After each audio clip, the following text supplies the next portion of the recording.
About 6:30 in the morning, and I'm just west of Fort Pierce on State Road 70, heading to Okeechobee, and ultimately I'll be going down to Naples and then up to Fort Myers today. But I thought on the trip I would document a few spots, including Okeechobee and Moorhaven, Clewiston, LaBelle, and Immokalee, and just kind of show you any zone-bendy palms that are out in the middle of the state. So mostly coconuts. It's going to be sort of like a coconut scavenger hunt. And I spent some time on Google Street and found coconuts in each of those towns, so I'll try to find them. Some of the Google Street view was from 2011, so they may not be there anymore, because that was like right after the really bad freeze of 29-10, freezes of 29-10 and 11. So I'm taking you along for a ride to get to a destination where I'll be doing some documenting. We're going to stop at an IFAS station in Immokalee. I talked to the director there, and I'm supposed to meet him today. That's cool. I got permission to film in the Naples Botanical Garden today, and at the end of the day I'm going to end up at the Edison Ford Winter Estates, and I'll be talking to their marketing director, hopefully, and she knows I'm coming, so we'll see. And anyway, come along to ride with me. I usually don't document my trips. They're fairly unremarkable, but today there's an opportunity to see some of what's growing out again in the center of, we'll call it southern Florida, sort of south of Okeechobee and around the perimeter. So, all right, we'll stop in Okeechobee first. There's some coconuts there at the Best Western on, I think it's 441 / a couple other street numbers, and those coconuts have been there for a long time. So we'll stop there. That'll be the first stop. Then we'll go to Moorhaven, Clewiston, LaBelle, and then Immokalee. So thanks for coming along to ride with me, and we'll make this a series. I'll probably do this trip in maybe one long part or two short parts, and then tomorrow I'm going to be going over to Miami from Fort Myers, and I'm going to be driving down 41, and there's a couple like spots there that are worth documenting. So all right, I'm going to shut up and drive, and I'll see you guys in Okeechobee. And we're at the Best Western in Okeechobee on 441, and I'm in the back of the property, and there's actually a mango tree here that I found. I'd never driven into the lot before, so there's a mango tree to start the Best Western Botanical Garden and Palmetto. So let's go ahead up. I'll walk up and then start filming from there, because it's a couple minutes to the front. Okay, now we're up on the north face of the hotel, and there's Adenidia here, which is pretty remarkable. These are not getting any kind of barrier protection from the building. These are on the north face. There's fishtails there, and looking at their base, you can tell they've been shut down or shot back or burned from cold events. They're not robust clumpers at this point. There's some Protus palms there, and there's one of the coconuts. And it's a little dark out. I got here probably the sunrise is at 7:04, and it's right about that time, right about 7. So we'll just go around. There's more Adenidia. You know, and this coconut makes sense here because there's a little bit of blockage from the wind and stuff, and a little thermal battery from the building. But nonetheless remarkable. On the north side of Lake Okeechobee, where there's absolutely no maritime influence, you've got a couple of coconuts that have done well. And I'll grant that they get irrigation and probably some food because of the other ornamentals getting fed. Here's the other coconut. And it's over the, just about over the roof line now. But you can see in its early years it had the, it was afforded protection.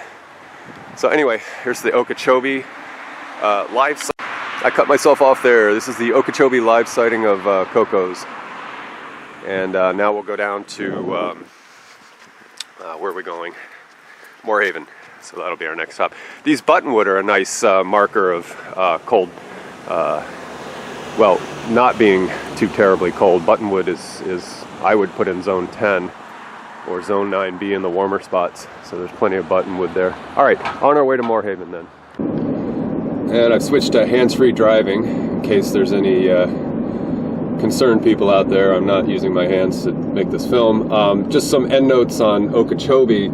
I forgot to mention when we were at the Best Western, we're just now heading to the north end of the 12 o'clock of the lake, and we're heading out on 78 to get down to Moorhaven. This will take about 35 minutes. to get there. Anyway, notes on Okeechobee, there's plenty of royal palms and Bismarcks out there too. If you're for some reason passing through just north of that Best Western at the Holiday Inn Express, there's some royal palms and Bismarcks planted on their property. And as well on that same Best Western property, if you look to the northwest, from the sort of northwest corner of the lot, there's some royal palms planted quite large on the margin of that property in a private residence, again about maybe 300-400 yards to the northwest. As we go down through this area, there's a whole bunch of mobile home communities and stuff, and once in a while you might see a sad, sickly little coconut and the occasional royal palm, but it's pretty unremarkable in this little stretch through here as far as anything exotic. And what I aim to do when we get to Moorhaven, there's a couple properties down there that have some coconut or two, and Moorhaven's got a lot of nice, huge royal palms, so I'll try to catch some of those. But anyway, just some end notes for Okeechobee, and like I said, we're going to be down in Moorhaven, which is where I'll pick up. All right, now we're in Moorhaven. We'll do a little drive around. I've got a minute or so of footage here, and we're on I think it's 3rd Street. We're going to head down to K.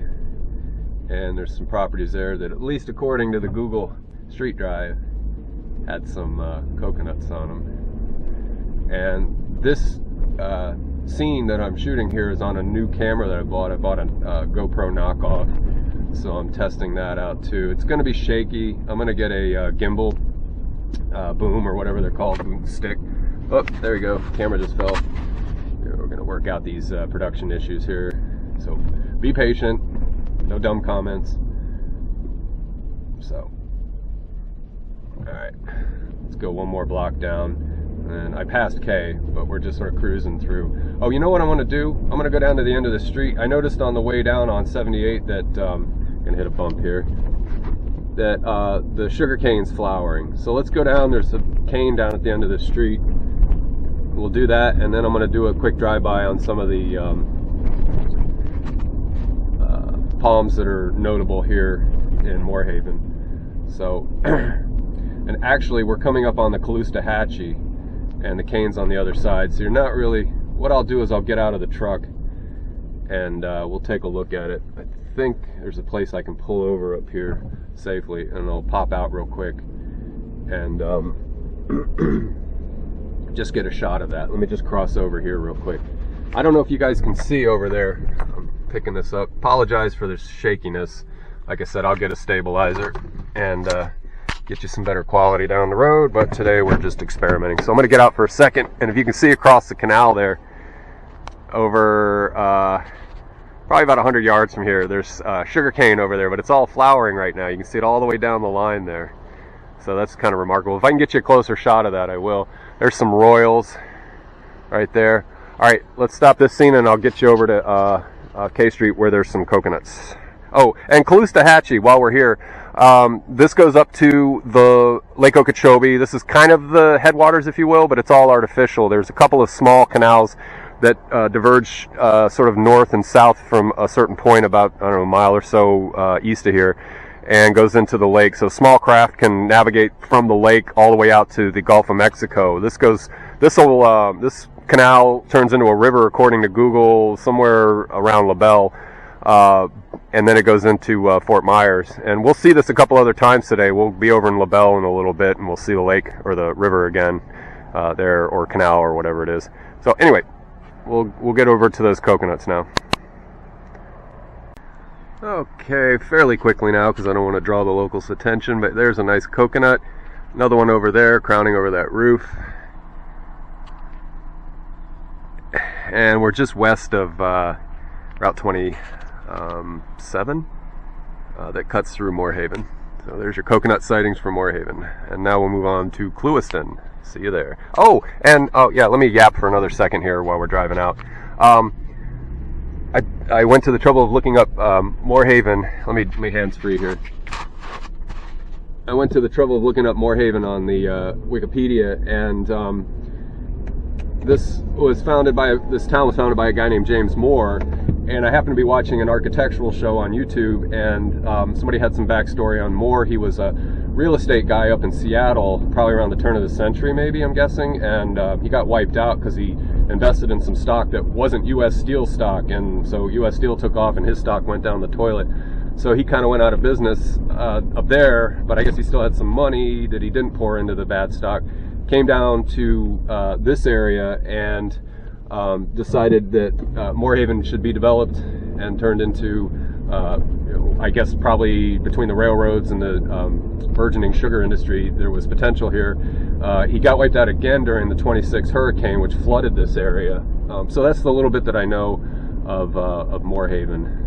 And there's a cool hotel, I think it's called the Rice Hotel, little old, kind of like for fishing people and hunters that come down here. It's a little old hotel that's just, we're turning out onto, again, I think it's 27, I think. And it's off to the left here. I don't think we'll see the building, but I was looking at that on sort of the street view, and it's got a little bit of a historical nature to it. And we're getting ready to cross up over the Caloosahatchee. I think that hotel is actually just as this bridge starts to ramp up. It's off to the left or the east. But anyway, I think the Adams run it. Seems to get good Google reviews. It's not the Ritz, you know, it's just a little hokey hotel, but the architecture of the building's kind of interesting. All right, I'll check back in with you guys when we get to Clewiston. Oh wait, you know what? I'll leave this running for just another second. We're getting ready to pass over that sugar cane that I showed you earlier. And again, any shakiness, just try to, you know, get through it. It's okay. And there's a nice field with sugar cane in it. And there's nobody around me. I'm driving with one hand, but there's nobody around me, so don't panic. We're all gonna get through this. All right, so there's the flowers on the sugar cane that I was hoping to show you. And now I'll get back to driving with two hands. I had to catch this. We're just out of Moorhaven, and there's a whole row of coconut palms here. And we got to think about, this is kind of at the 7 o'clock of Lake Okeechobee, so there is absolutely no maritime influence here.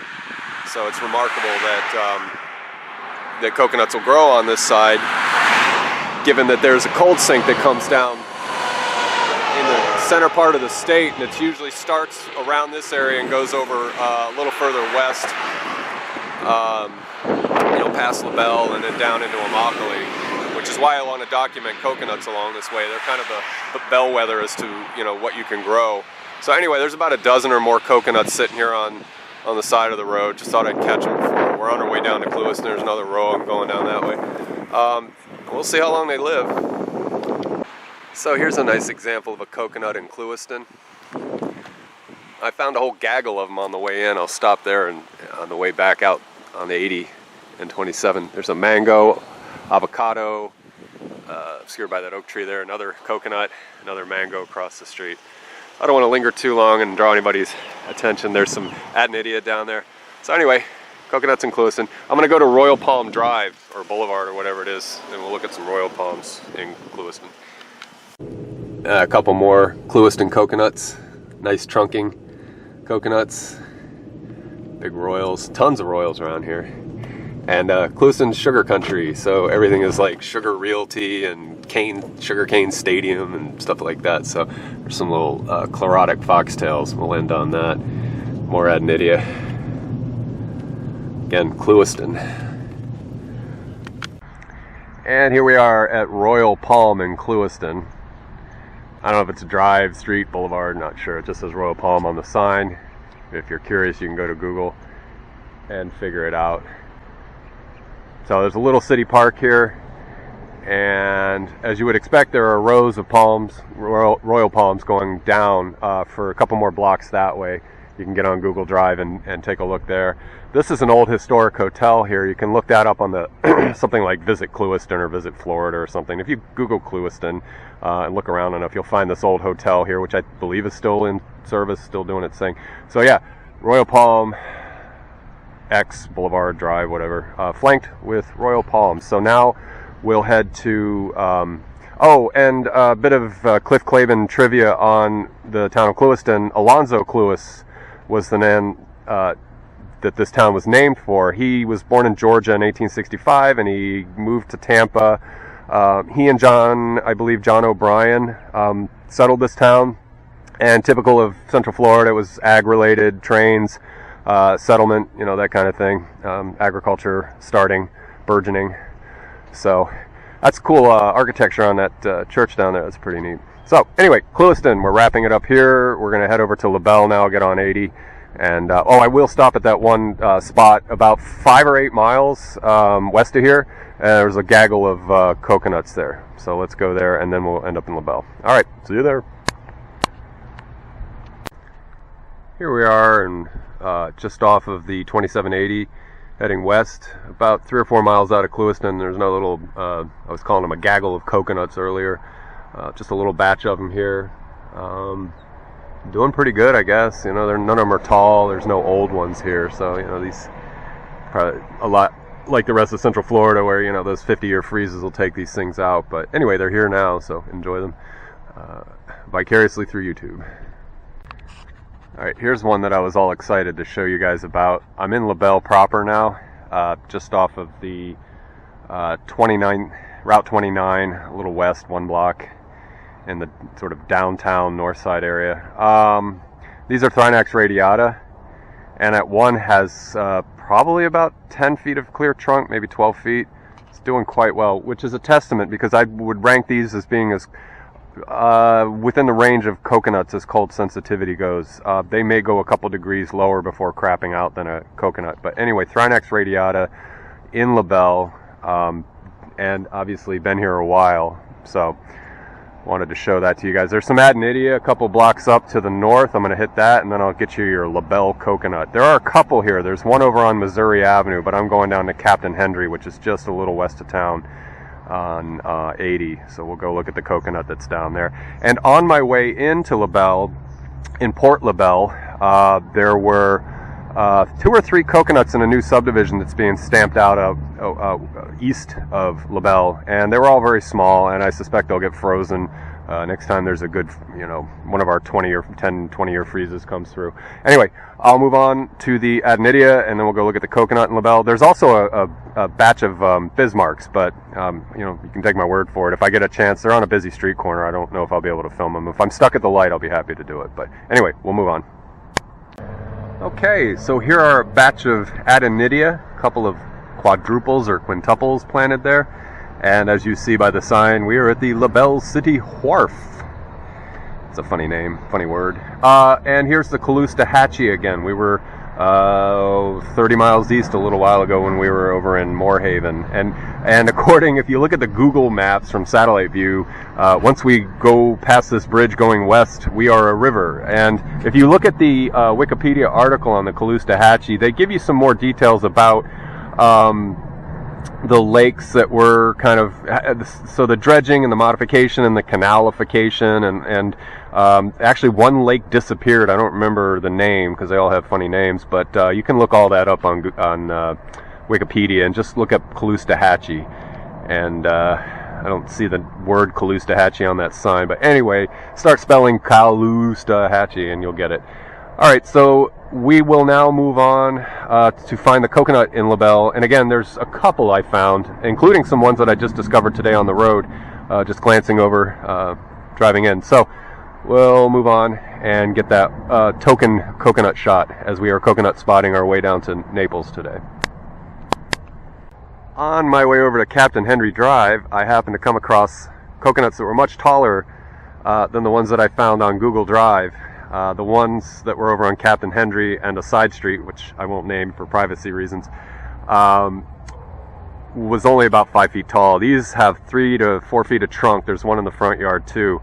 I don't want to get too close. Looks like the property owner has a tree service, which might explain the coconuts, because those of us in the maintenance business tend to like plants. So there's some royals that you may or may not be able to see over there. There is a second coconut, which I'm trying to respect a little bit privacy, but he's going to get free advertising and I'm so sorry for the shaking. I will get a stabilizer, and I tremor, so, because I'm old, led a rough life.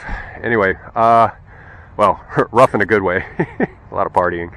Anyway, coconuts in LaBelle, there they are. These are a much better example than what I found on Google Drive. And again, I'm staying back a little bit because I just want to respect people's property. So there we go. And now we will make our way down to Immokalee. And over the 30-something years that I've lived in Florida, I've always considered Immokalee to be a cold spot. And if you look at the all-time record low, it's 20 degrees. So that bears it out just a little bit, which is about the same as Vero Beach, where I do most of my local filming and my property and all that. All right, so we'll move down to Clewiston, take a gander at a couple of coconuts down that way. And thank you, Tree Service Company, for allowing me to film here. And we'll move on. Here's a nice little patch of coconuts in Immokalee. Not the ones I was looking at on Street View, but I happened to see them going down 29. And they're not OG coconuts or old growth coconuts that would have survived, you know, the last 20 or 30 years. They're newer. There's another one around the corner here. And there's a mango tree in the back, which, you know, mango trees are pretty tough. Again, sorry for the shakiness of the camera. I will get a stabilizer, or I'll try to, in post-production, I'll try to stabilize a couple more coconuts over there. I will still go down and look at the one that I had on Google Drive and see if I can find that for you. So we'll go down there. Okay, so here is a taller coconut. I would qualify this as what I was saying, OG coconut. That thing's got about 25 feet of trunk on it. This is an Immokalee, just off 29.